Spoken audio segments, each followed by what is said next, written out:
What's up, people? It's your boy MM2K of Hard Knock Digital Culture, MM2K Gaming, and here CloudDosage back again with a special video. Do us a huge favor, hit that like button, hit that subscribe button, rock those bells for notifications. So like I said in the bumper, special video, VRising.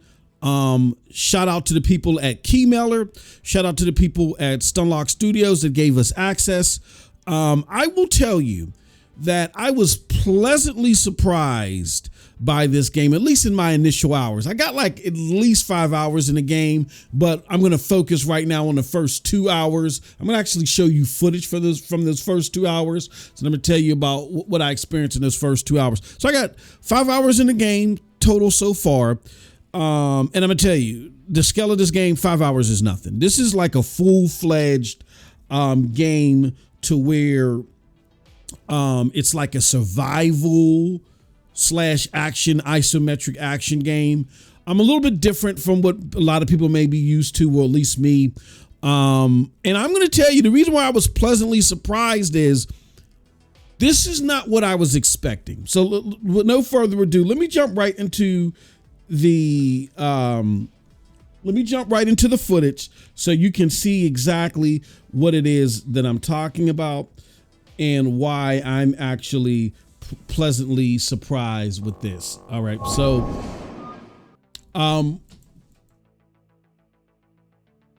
this is the game. This is the beginning of it.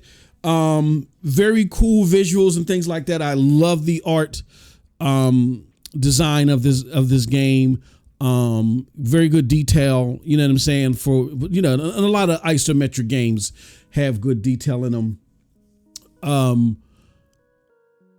It has, you know, good action pacing and stuff like that. Even though most of my gameplay in the initial 2 hours that I'm talking about was, you know, it was mediocre. I don't want to say mediocre. The powers or the difficulty of the enemies were mediocre because they do a very good job of really holding your hand and walking you through all of the dynamics of the game so you know what you're doing.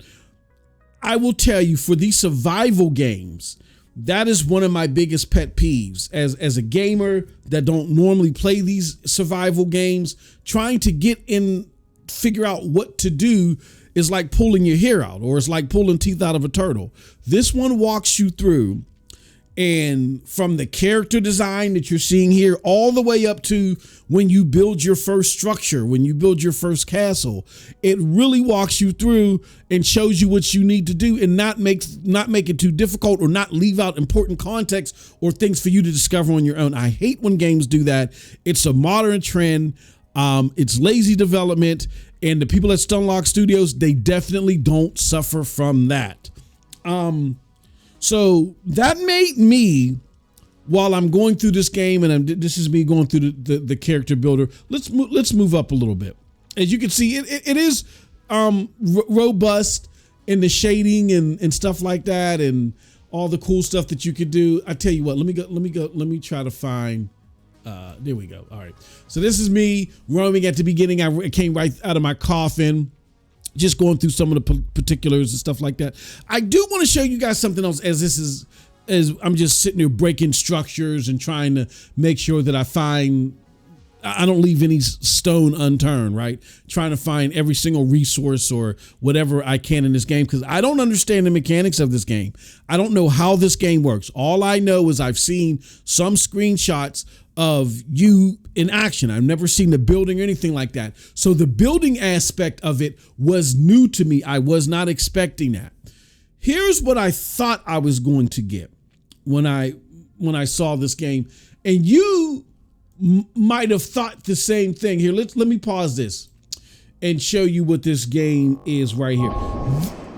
This game right here that I'm showing you right now, it's called The Incredible Adventures of Van Helsing. All right. At the time that it came out, this was particularly my game of the year. It's several years old. Like, this particular trailer is 8 years old. I think the actual PC version came out before the console version, so I think the actual game is a lot older than this, but this is a very good game, very isometric in nature and stuff like that, and very Diablo-esque. I thought I was getting a straight up Diablo game, right, where most of your focus is just building your character and upgrading your weapons and crafting new weapons and forging elements and all that other stuff with your weapons, which within itself is enough for a game. You know what I'm saying? Like this is like Van Helsing is like 3 parts isometric Diablo-esque, you know, where you build up your character, and like 1 part somewhat strategy, because you'll run into these huge hordes that'll come after you, and what you need to do is set up traps and things like that, because you by yourself, I don't care how powerful you are, some of these hordes are more powerful than you, so you need little gadgets and things like that to help you. So this is what I thought I was getting, right? But the excellent thing about this is Van Helsing and some. Okay, you get all those preliminary things and all the things I talked about that you get in Van Helsing, the character upgrades and the crafting and all of the stuff, but it's also survival-esque as well. So they added a touch of, they've added survival elements into it. And again, they walked you through how to appropriately apply the survival elements. Even like, I'll give you the prime example. I love games like Fallout, but when I play Fallout, I avoid the crafting unless it's forced upon you in the tutorial. Why? Because the craft, I'm not a Minecraft gamer, so it doesn't come regular to me. And the crafting part of it really doesn't appeal to me, because the thing that excites me about Fallout is looting, discovery, you know what I'm saying, and crafting, to just crafting weapons and armory. I don't care about the building landscapes or building stuff, right? I don't care about that. In this game, the way it's structured from the beginning, it's so well done and so well paced that the structure in the beginning makes the crafting parts of it and the survival parts of it a breath of fresh air, where you're like, oh my God, like, oh, I need this because it's treacherous out here and I'm getting my butt kicked. If you want to see the raw gameplay that I have on the screen right now, it will be available. The first 2 hours will be available on CloudDosage streams. So definitely make sure that if you're not subscribed, you go there, because I'm going to regularly be dropping these raw dumps here while I'm doing the shorter snippets with commentary here on CloudDosage News. So CloudDosage streams, you get the raw gameplay, no commentary. Here on CloudDosage News, you'll get the TLDR of what I just played and what my thoughts were, like kind of like diary entries or journal entries, right? So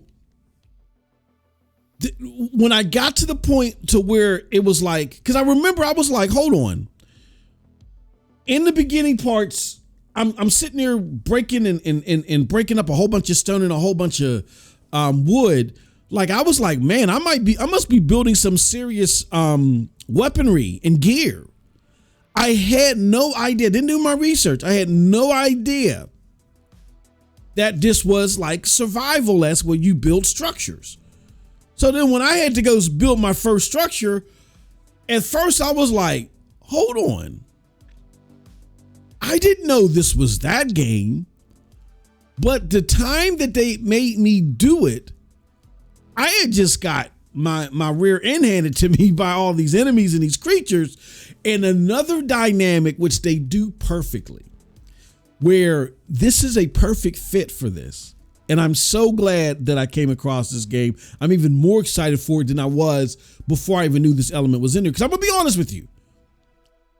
Because of what I said earlier, I normally don't like these crafting things. Prime example, and I hate to disparage another game here, but I'm just giving you an example of where I stand about games like this. So if you feel in a similar place like me, you'll be like, oh, wow, okay, normally that element would drive me away too, but if you enjoyed it, maybe I'll enjoy it because I'm on the same, cut from the same cloth as you are when it comes to games like this. Once Human.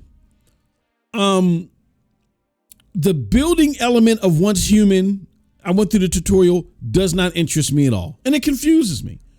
I got some gameplay on my channel. If you want to go check it out, go to MM2K gaming streams. It's set up similar to here. We got a gaming news and a gaming stream section over there for my individual channel. When I was doing it in Once Human, I didn't see it felt additive. It felt like how it feels additive in Fallout, where I'm like, I completely avoid it. It feels additive here. In Once Human, it did. It felt additive. In VRising, it felt instrumental and part of the core mechanic. Why? Because I didn't realize this either. I'm telling you, I flew into this thing blind. The reason why the game is called VRising is because V is for vampire. And I didn't even know that. Yeah, you call me slow or silly or whatever you want to, but yeah, I did not know that, right? So you're a vampire and there's elemental changes in this game. So when the sun comes out, you need somewhere to go or you're going to get burnt the heck up. Now, they'll let you navigate through certain shadows, but depending upon where you're at, you know what I'm saying? There may not be a lot of shadows, right? And in particular, you might want to get to certain places where it's real open, not a lot of shade and shadows and stuff like that. And the weather, the day and night system, it can move pretty quickly in this game. So you need to build a structure not to keep you safe, and then also to store a lot, because you come across a lot of things as well. And so you're doing a lot of traveling. I mean, these maps are robust and huge. So as you're traveling and moving, or from my experience so far, they're huge. So as you're moving and navigating about and you build a structure, you might want to be able to store stuff and all this stuff. And that's where, again, the way that they piggyback each element, building the structure, upgrading your weapons. They make upgrading your weapons instrumental to the structure that you build. How is that? Because if you want to upgrade your weapons, you're going to have to do something. You're going to have to create planks. How do you create planks? Well, you got to first build a structure, then build a sawmill within that structure, and then take the items that you've collected in your surroundings and put them in a sawmill and build planks.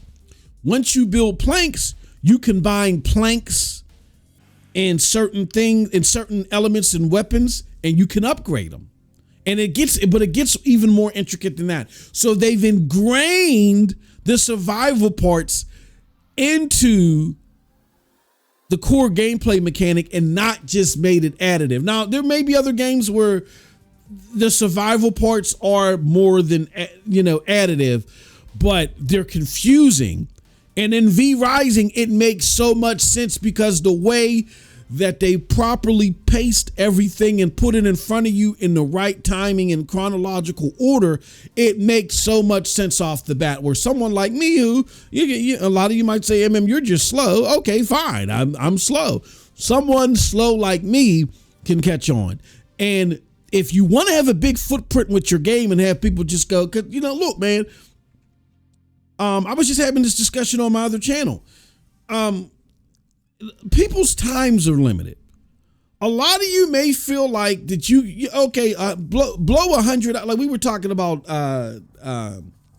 Death Stranding, right? And I'm excited for the sequel. But in me playing the first game, the first several hours of the game, I kind of was like thrown off and was like, I can't get back, because I played like 5+ hours, and I really wasn't interested, right? And so we were having a discussion on my channel about how long is it too long for your game to really start gelling and start becoming interesting. And I'm like, look, if you guys can have 30, 40, 50 hours that you're willing to just kill before a game gets good, hey, power to you. That's not the average gamer. And if you're making a game, it's in your best interest to have the game click within that first hour, 2, maybe 3. And when I say click, I mean just be interesting. You know what I mean? And a gamer like me from back in the day, one of the originals, one of the legends in this thing, that's what games used to do. They would have to draw you in quick, because they realized that there was some stiff competition out there. And there was some stiff competition that you're like, I'm not feeling this one. Let me go over here. So because of that, I really appreciate VRising also being cut from the cloth of old school mechanics, where they're not going to take forever and a day to get the mechanics and roll it out to you. And that's going to give it a bigger footprint than it normally would have had. And I think that's why the game is seeing the success that it's seeing, because of its ability to just grab people in and suck them in, right? So as you can see here, I haven't even traveled far. I'm just going around, just grinding, just trying to get used to the mechanics. But let's move a little bit further along in the game so I can show you where I make it to the woods. And I'm actually out here fighting. Here we go. Yeah, I'm out here in the woods, and I'm out here fighting, and it's dark time right now.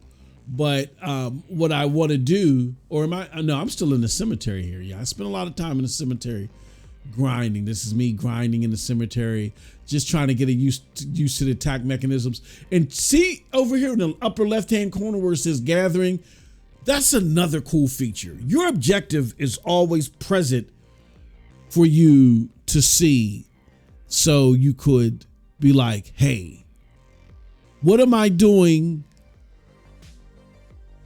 and why? And you know, because when you have these like objectives that are there, if you fulfill the checklist, you always get rewarded with stuff. So that kind of helps you navigate in the game even further. Oh, no. This is me in the woods. I'm not in the graveyard anymore.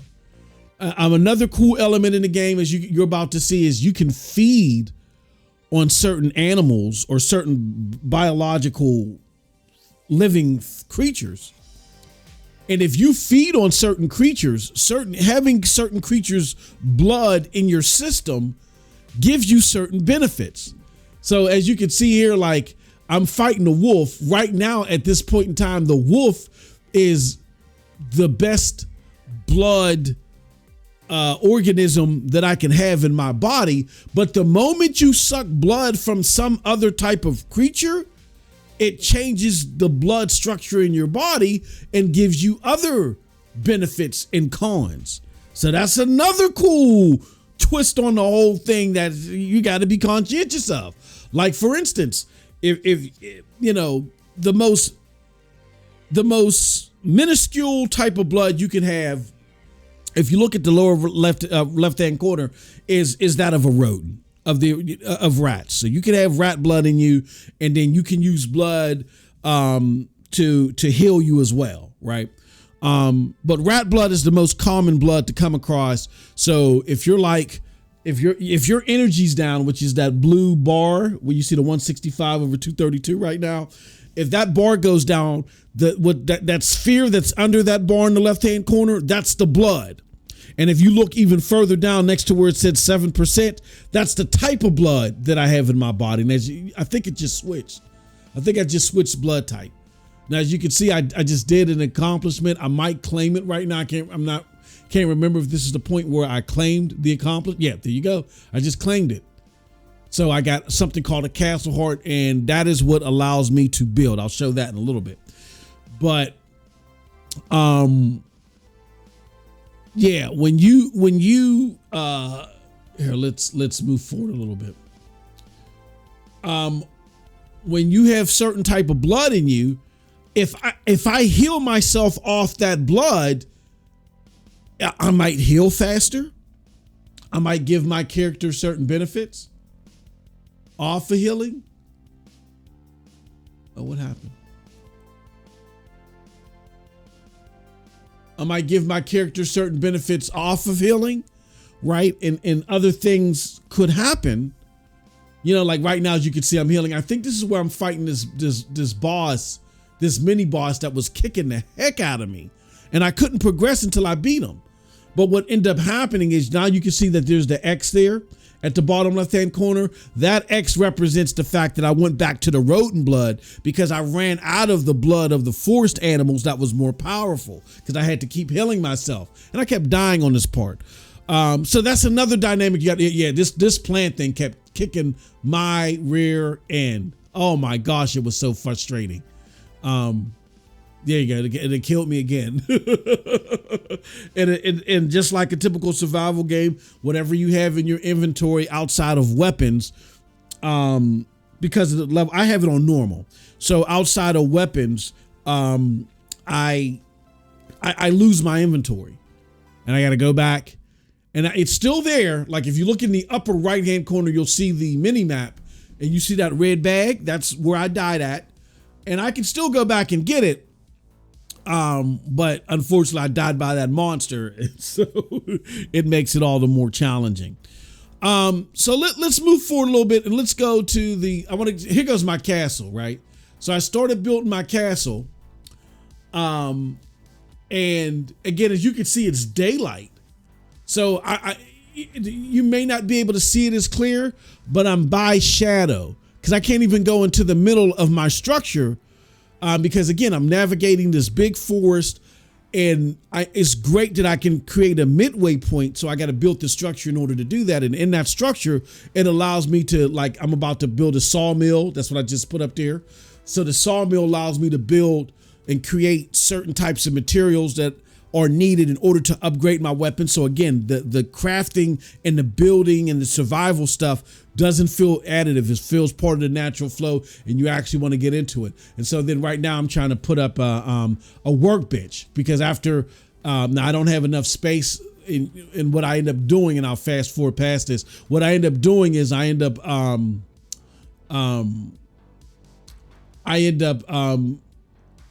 reconfiguring my castle to make it bigger. Look at it. See how I'm getting burned by the sun? I got to stay in the shadows. Well, then what I end up doing as well is there's these things that you can get called mists. So what will happen is if you're close to the mist structure, it'll protect you from the sun. Now it's nighttime there. Let me move a little bit further so I can show you. So that's my sawmill. Okay, so this is my structure after I rebuilt it, made it wider, because what happened is I had to start off small because in order for you to build a structure, you got to lay down floor first. And then on top of floor, you got to create a wall. And then once you create the floor, then the wall, then within the floor and the wall, you can put certain things up like the sawmill and all of this stuff. And what you're seeing me do now is add things to the sawmill so I can get plank or whatever, so I can start upgrading some of my weapons and my items. Now, the reason why I had to start off small and I had to expand, as you can see now, my structure is a lot bigger than what it was before, is the area has stuff there. The area has debris, trees, and things in my way. So those things make it impossible for me to lay down floor, like how I was saying, and continue on. Okay? So because of that, I have to, and it's for some reason it's staggering. But I have to build it small to protect myself from the sun, and then go outside of the structure and start knocking off debris and collecting the residue of the debris, putting it in my inventory, and then extending my walls. So that's all. That's a tactical thing of it. While I'm doing this, there's enemies that are looking at my structure. Like with enemies, one cool thing that'll happen. It's going to be hard for me to find it because the footage is staggering here. But one of the cool things is I started coming across these elves in the forest, and the elves are just casually walking. They're like, "Oh, this structure's here."